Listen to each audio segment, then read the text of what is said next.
Heidi. Hi, Letty, this is Heidi. I'm calling you back. Hi, Heidi. How are you doing? I'm getting yourself? Oh, well, thank you.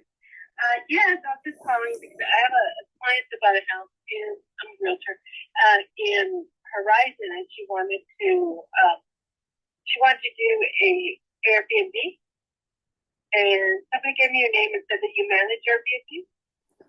Yes, that's correct. So she's looking to buy in a house that is going to be an Airbnb. Yeah, she's already bought the house. Okay, so she has this house. She lives there now?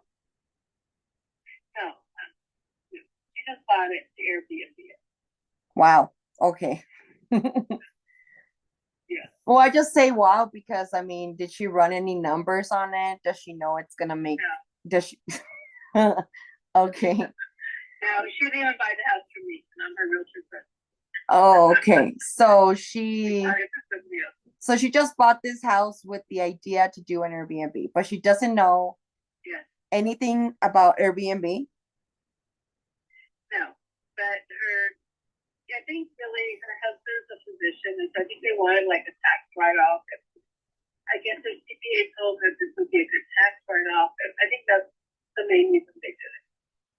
But I don't know, they didn't Okay. have me. I mean, well, tell me if I'm right. I would have had to buy something in Current Place or North Hills and Northeast. Is those better places? So Northeast, yes. Current place, no. Or Really? Mesa or Right. Mesa. Yeah, actually, like the west side, it's super slow. Yeah, so the Mesa is always people that want to live there. But it's really hard to do Airbnb just because the prices are higher, and so you don't get as much people. Current place is already a little bit saturated, and there's all right, guys. So this is a realtor that she helped a friend. She's now helping a friend because this friend wants someone to manage their Airbnb for them. Now, this person, before purchasing the house, they did no analysis. They didn't run any numbers. They don't know how much money the house is going to make. That is the worst way for you to purchase a property. Now, obviously, as a co-host, you're going to have to come to the owner and give them an analysis on how much money are you guys thinking that the house is going to make. Now, we don't know the numbers. Those numbers are going to come directly from the BNB calc. Hi. Yeah, I'm here. Oh, so yeah. So North Hills is good, right? Northeast. Okay. Yeah, Northeast is actually well, really good. It just depends, obviously, the area, the neighborhood, and stuff like that. But Yeah. I mean, what is your question really? Like, what are you trying? I mean, because I don't do free consultations. I do. So my consultation is $500 for the hour, and that's like an Airbnb consultation, which your clients would have to pay in order for me to do an analysis for their property, and then that doesn't guarantee that I will manage the property for them. That's just gonna me really give them the truth about what is look like, what are they looking at number wise. And then obviously, because this is a new house, right? Not new built, but it's a new house. I'm thinking that it's not furnished yet.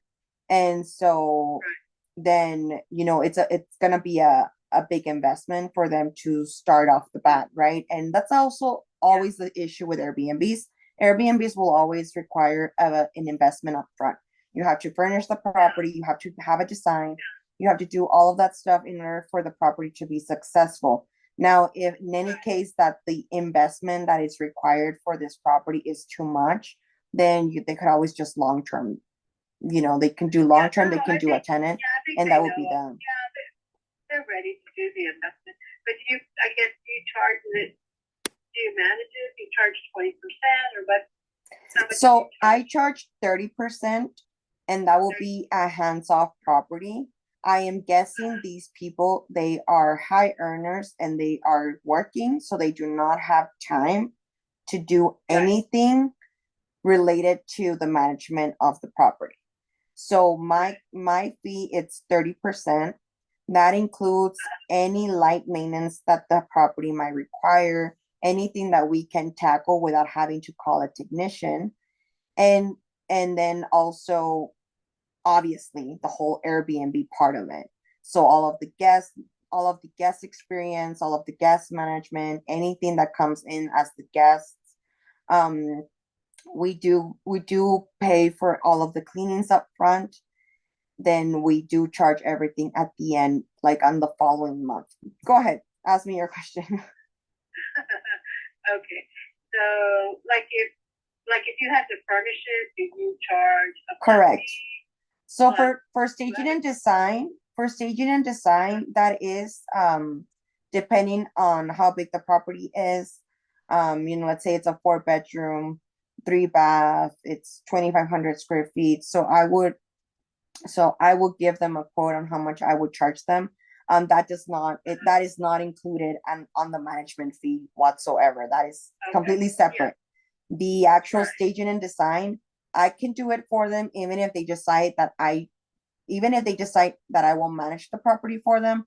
The staging and design, it's a complete different service.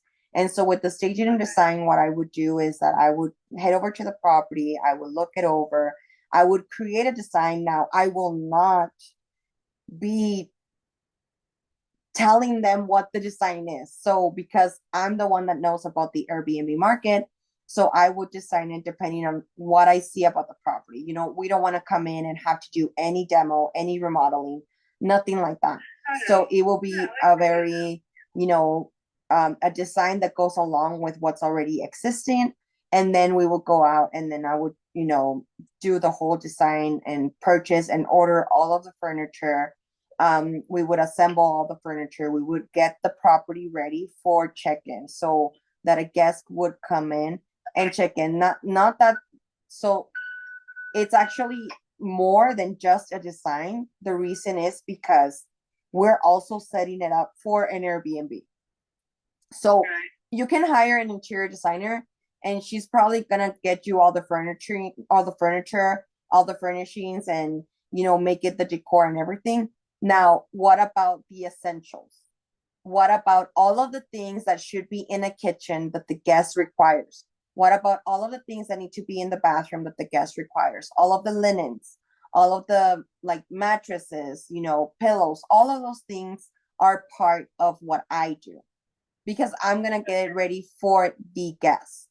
It's not just Right. gonna be, all right, here's the furniture and then that's it. No, we make it ready for the Airbnb guests. Yeah. Okay.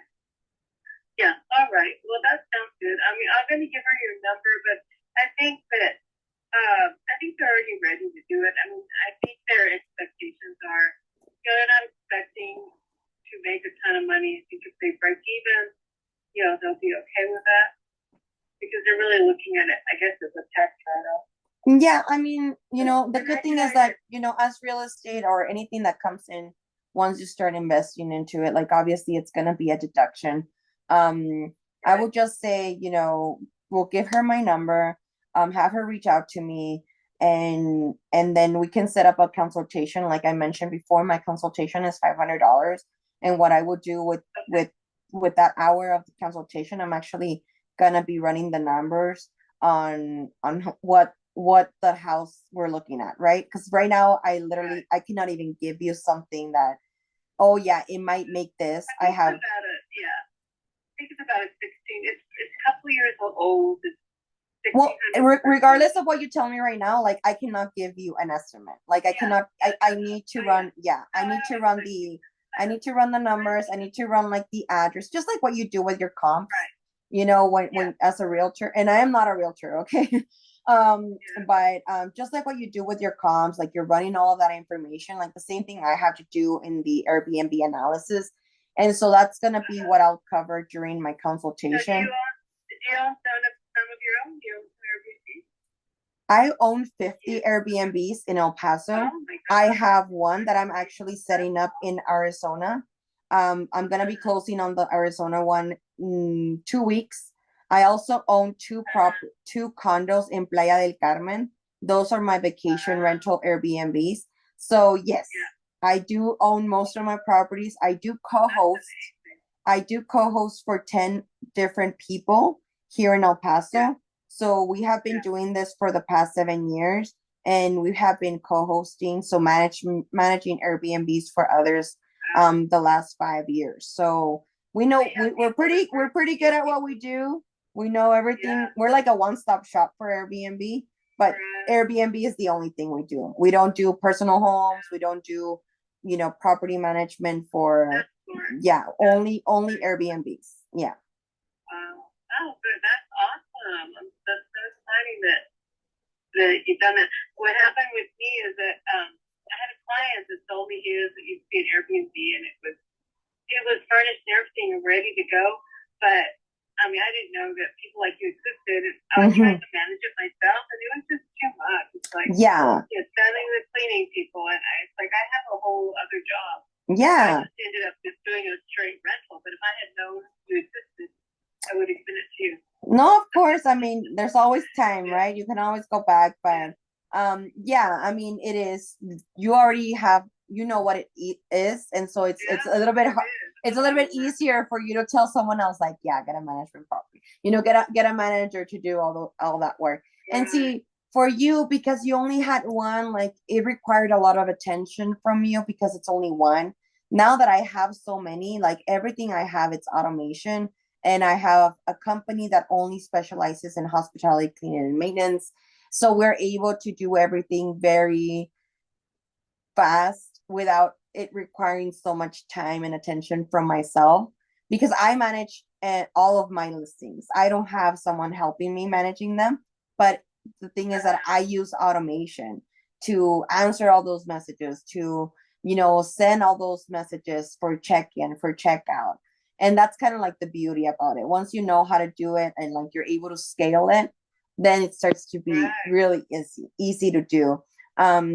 But yeah, I mean, save my number. I'll share with you right now. I think I already shared you like my contact number. So I'm called the Airbnb Queen here in El Paso because of that. I'm friends with Victoria Esparza. Oh yeah, she's my realtor. Yeah. No, yeah, definitely. Yeah, she's my realtor. Oh, perfect. Yeah. Yeah. So you have people that help you, I guess, obviously. Of course, yeah. I mean, right now my company, we have a lot of employees, and we've done it all because, again, we only focus on Airbnbs. We're not doing other things. So, congratulations. Thank you. Women succeeding. Oh yes, definitely. It's yeah. Amazing. Women have to empower women. Yeah, exactly. Okay, well, I'll go ahead and I'll talk to them. I'll give them your number, and I'll see what they decide. And and if I ever open one in the future, I'll definitely call you because I didn't like managing it. Yeah.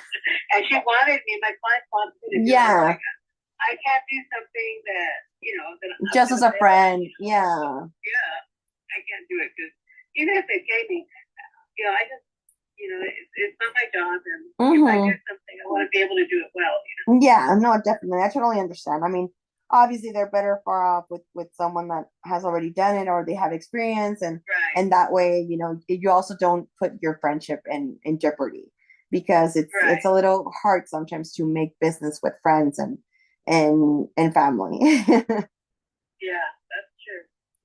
Very true. Perfect. Okay, well, really nice talking to you. Yeah, no, definitely. Thank you so much. And I mean, give them my information, and if they have any other questions, they can always give me a call. Just have them text me before they call me, because sometimes I don't answer. Okay. All right. Thank you. Bye-bye. All right. Bye-bye. Awesome. Okay, well, that was a really quick consultation. I really got to give them the feel about what is the services that we offer.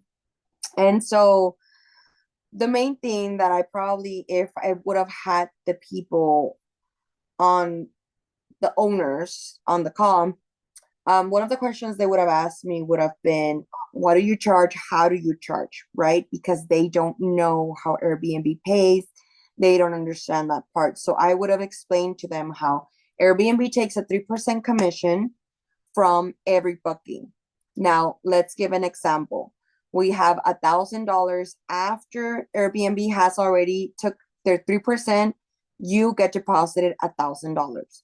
Now, from those $1,000, let's suppose you have a $200 cleaning fee. We do not charge the service fee on top of the cleaning fee because the cleaning fee is paid directly to the cleaners.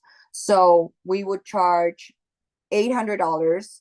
Now the 20% or the 30% will be charged upon the $800.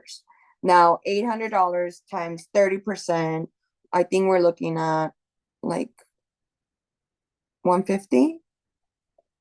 No, 800 times 30%, 240. So now $240 would be my fee.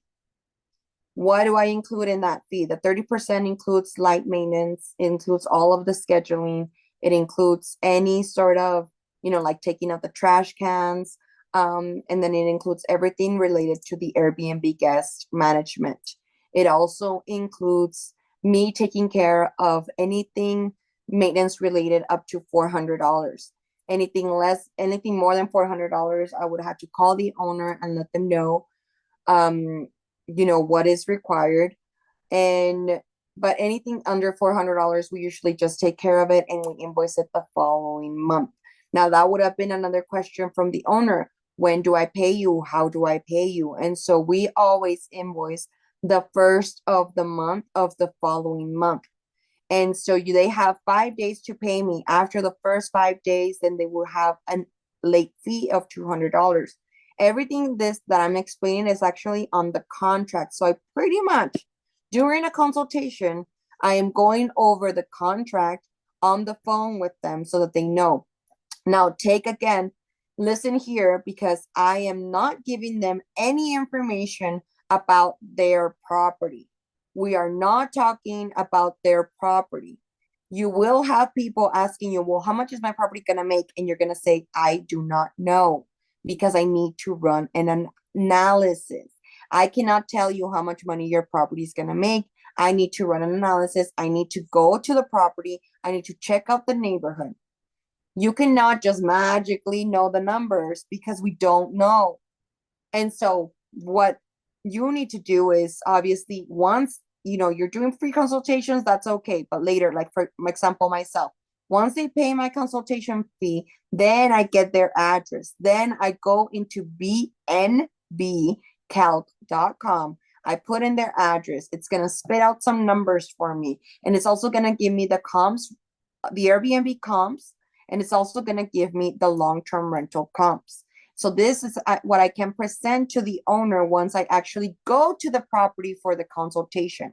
The consultation should always take place in the property. Why? Because you need to check out the property. You need to make sure what's the state of the property. Is there going to be any remodeling that required? Is there any painting or patching? Now, we have covered this in the course, the 101 e-course. You have this, that you have to inspect the property before it's ready for the guests. So this is where you will come in and you would tell the owner, all right, these are the numbers. Now, you need to do this. There's some painting that needs to happen. There's some patching that needs to happen. We need to probably change out some light fixtures. So all of those things about the actual property, the state of the property, have to be noted during your consultation, but you can't do that if you don't see the property, if you're not in the property. Now, another thing that you have to do before you get off the car into the property, you have to check out all the neighborhoods surrounding. You have to go all around all of the streets, make sure that there's nothing sketchy, that there's nothing scary, that there's no junk cars, that there's no empty properties, all of those things, graffiti, just make sure that you would feel safe, you yourself or your sister or your mom or anyone that you love and care for, they will be safe walking at night to the home. If you don't feel that, most likely it's not a good Airbnb. Most of the travelers are solo females, and we have to make sure that they feel safe. Because guess what? they don't see or feel safe when they're turning around the corner, they are not even gonna get off the car. They're just gonna keep driving and go to a hotel. Now you would have to refund them, or anything like that if that were to happen. So again, you have to make sure that you're looking into those details. That's why it's important for you to make the consultation on site. You also have to have already run the numbers before you get to the property. That way you know what is around, and what are the numbers, what other Airbnbs are around the area so that you can get a better idea. Now, amenities, it's always going to be a different thing. If the property has a pool, if the property has a hot tub, or if they're thinking about adding a hot tub or thinking about adding a pool, then that's going to be really cool. So just to give you an overview, this was just a quick call. It's actually a realtor that it's sending me a referral. Again, these are gonna be your main lead magnets, realtors. And so this realtor is sending me this referral. Again, they purchased this property without even running the numbers or nothing. It's in Horizon. So once they decide to pay for the consultation, then I'll go ahead and run the analysis for them. Now, what's another thing that you guys have to look at when you're doing this consultation? The owner is going to ask you all of the things that you're including during the management fee. What is it that it's included? What is it that it's not included? You always have to say, the cleaning fee, it's not paid to you, but you are paying the cleaners, and this will be paid to the cleaners. If you're doing the cleaning, they don't need to know that. Like, they don't need to know who's doing the cleaning, but it has to be taken care of. The same thing with any like maintenance. This is my 30%. You can always charge less. You can also not include any maintenance, and you can charge less, obviously. I will not expect you to charge 30% if you're not including any maintenance. It doesn't seem fair. But yeah, pretty much just going over what you have. Really, really study good your contract so that you can start talking about the contract as you're talking about during this call or this consultation. You have to make it very clear that you are not their employee.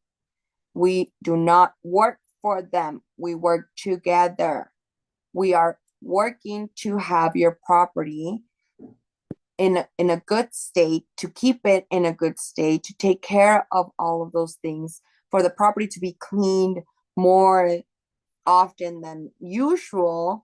And also, the reason why they doing this is because if they need to have access to the property, they can always have access to the property. They could also make sure to have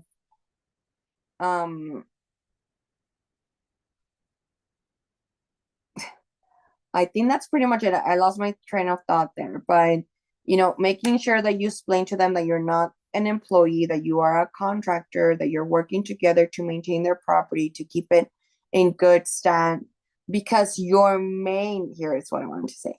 Your main focus will always be the guest experience, and you both have to be working together to make sure that the guest experience is up to the best there is, which means if there's any maintenance issues, they understand that this maintenance issue needs to be taken care of ASAP,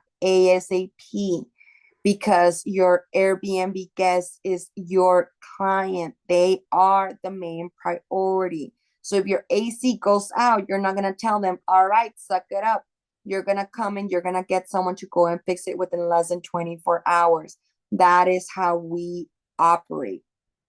And that is what we're teaching you to operate. And that is how it needs to be done. You have 24 hours to fix any issues within the guest, any issues that were brought up to you. And the owner has to make sure that they are also on board with that, because we want to make sure that we keep the guests happy, that their experience it's always the best, so that we can get great reviews, so that brings more guests back to the property. But that's like just a quick overview. I really wanted to just shoot it out there.